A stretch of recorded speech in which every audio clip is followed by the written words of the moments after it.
Hello കൂട്ടുകാരെ, അപ്പോൾ നമ്മുടെ ഡോറ തണ്ടേ ഇന്ന് കഞ്ഞിയും പപ്പടവും പയറും കഴിക്കാം കേട്ടോ. ഇന്ന് ഡോറയ്ക്ക് വയ്യ. ഈ ചുവന്ന വെട്ടം കാണുന്നത് എന്താണെന്ന് വെച്ചാൽ ഇത് നമ്മൾ ഹീറ്റ് ചെയ്യാനുള്ള ലൈറ്റാണ്. ഡോറയ്ക്ക് ഇപ്പോൾ വേനുണ്ടെങ്കിൽ അവൾക്ക് തനിയെ വെക്കുന്ന രീതിയിലും അല്ലാതെ നമുക്ക് വെച്ച് കൊടുക്കാൻ പറ്റുന്ന രീതിയിലും ഒരുപാട് ഹീറ്റിംഗ് സാധനമൊക്കെ ഉണ്ട് കേട്ടോ. ഒരെണ്ണം ആ ലൈറ്റ്, പിന്നെ ഇങ്ങനത്തെ ഒരെണ്ണമുണ്ട്. ഇത് നടുവ്, കാലിൻ്റെ സൈഡൊക്കെ വേദന വരുവാണെങ്കിൽ വെക്കുന്ന സാധനം അത്.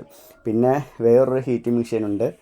അത് വെള്ളം നിറച്ചിട്ടുള്ളൊരു തുണി പോലത്തെ സഞ്ചിയാണ്, അത് വേറെ ഇരിപ്പുണ്ട്. അങ്ങനെ കുറേ ഉണ്ട്. ഇന്നത്തെ രാവിലത്തെ അവസ്ഥ ഇതാണ്. എന്താടി കഞ്ഞി കുടിക്കുന്നുണ്ടാണെന്നൊന്നും മിണ്ടാത്തത്? എത്ര നേരം കിടക്കുമായിരുന്നു, ചൂടങ്ങോട്ട് പിടിച്ചിട്ട് കുറയുന്നില്ല. പക്ഷെ ഇന്നലെ രാത്രി നല്ല കുറവുണ്ടായിരുന്നു. ഇന്നലെ നിങ്ങൾ കണ്ടുകൊണ്ടല്ലോ. പക്ഷെ രാവിലെ എഴുന്നേറ്റപ്പോൾ കുറേന്ന് വിചാരിച്ചിട്ട് കിടന്നപ്പോൾ രാവിലെ എഴുന്നേറ്റപ്പോൾ ഭയങ്കര വേദന. അത്ര നേരം സ്റ്റിക്കും കൊണ്ട് നടന്നിട്ടൊന്നും വേദന പോകുന്നില്ല. ഗുളികയും കൂടെ കഴിക്കാൻ വെച്ചിട്ട് കഞ്ഞി കുടിക്കാമെന്ന് വിചാരിച്ചു. ഭയങ്കര വേദന. അപ്പോൾ ഇന്നത്തെ നമ്മുടെ ബ്രേക്ക്ഫാസ്റ്റാണ് കഞ്ഞിയും പയറും പപ്പടവും, അതിൻ്റെ കൂടെ വേദനയും. ഇതിപ്പോൾ ചൂട് കൊടുത്തോണ്ടിരിക്കുകയാണ്, കുറയുന്നത് നോക്കണം. ചൂട് പക്ഷെ അങ്ങോട്ട് കാലങ്ങോട്ട് ഇട്ട് നടക്കാൻ പറ്റുന്നില്ല.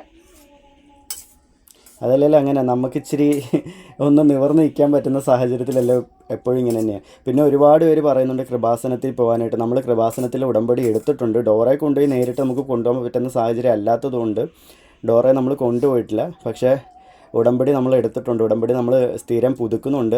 എനിക്കിപ്പോൾ ഡോറയ്ക്കും പോകാൻ പറ്റത്തില്ല. അതുകൊണ്ട് ഡോറയുടെ പേരിൽ അമ്മയാണ് പോയി ഉടമ്പടി എടുത്തുകൊണ്ടിരിക്കുന്നത്. ഡോറയെ നമുക്ക് കൊണ്ടുപോകാൻ പറ്റത്തില്ല. അത് പലർക്കും അറിയാത്തതുകൊണ്ട് ഡോറയെ കൊണ്ടുപോകുമെന്ന് പറയുന്നു. പക്ഷേ ഡോറയെ നമുക്ക് അങ്ങനെ കൊണ്ടുപോകാൻ പറ്റുന്ന രീതിയിലുള്ള സാഹചര്യമൊന്നും അല്ല ഇപ്പോൾ ഉള്ളത്. ഇപ്പോൾ എവിടെ പോയാലും ഞാൻ എടുത്തുകൊണ്ടാണ് പോകേണ്ട സാഹചര്യം. അപ്പോൾ അതുകൊണ്ട് നമുക്ക് അങ്ങനെ കൃപാസനത്തിലൊക്കെ പോകുമ്പോൾ ഡോറ എടുത്തുകൊണ്ട് പോകുന്ന സാഹചര്യത്തിലൊന്നും പറ്റത്തില്ല. നമുക്കത് എല്ലാവർക്കും അറിയാവുന്ന കാര്യമാണല്ലോ.